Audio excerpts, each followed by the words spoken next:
कल्पना करो कि तुम्हारी दुनिया एक पल में बिखर जाती है। मैंने शुरू किया।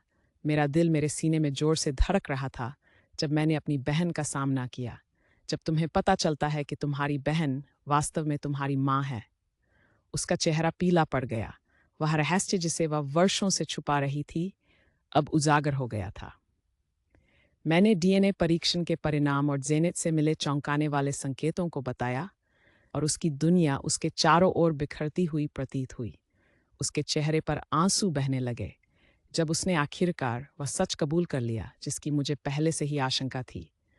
वह 5 साल की थी, एक पार्टी में नशे में थी और एक ऐसे आदमी के साथ गलती कर बैठी जो ड्रग्स की परवाह करता था, उससे या किसी संभावित बच्चे से नहीं जो वे पैदा कर सकते थे। जब उसे पता चला कि वह गर्भवती है, तो उसे इस कठोर सच्चाई का सामना करना पड़ा कि वह आदमी कई अपराधों के लिए जेल में था, जिनमें सशस्त्र डकैती भी शामिल थी। हमारे माता-पिता समर्थन देने के बजाय उसे बेरहमी से डांटते रहे। उसे बताया गया कि उसने परिवार को शर्मिंदा किया है और वे बच्चे को पालने में मदद नहीं करेंगे।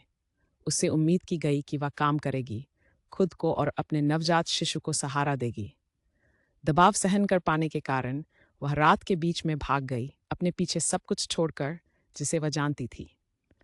उसने एक पड़ोसी देश में एक परित्यक्त घर में शरण ली, मेरे देखभाल करने के लिए संघर्ष करते हुए, जबकि वह खुद को मुश्किल से संभाल पा रही थी। एक दिन एक मॉल में उसकी हताशा को एक दयालु जोड़े ने देखा।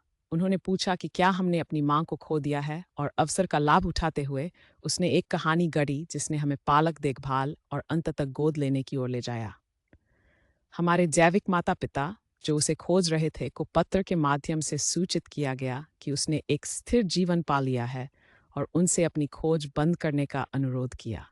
उन्होंने 1 महीने बाद ऐसा किया।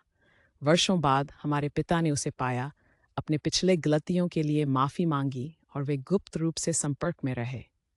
वह मुझसे भी मिले, एक पुराने दोस्त के रूप में।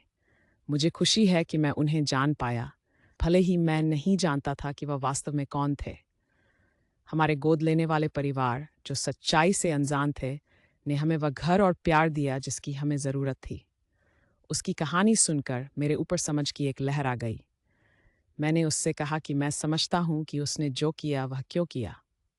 हमने बहुत कुछ खो दिया है, मैंने स्वीकार किया। पिकनिक की टोकरी से "ये एक लड़का है" का संकेत और स्नैक्स निकालते हुए हमने गले लगाया, एक फिल्म देखी और उस अनोखे बंधन का जश्न मनाया जो हमारे बीच था।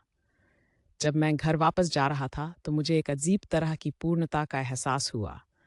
मुझे झूठ की परवाह नहीं थी क्योंकि ये मेरे भले के लिए किया गया बलिदान था। उसकी वजह से मैं अपनी जिंदगी को किसी और तरीके से बदलने की कल्पना नहीं कर सकता था।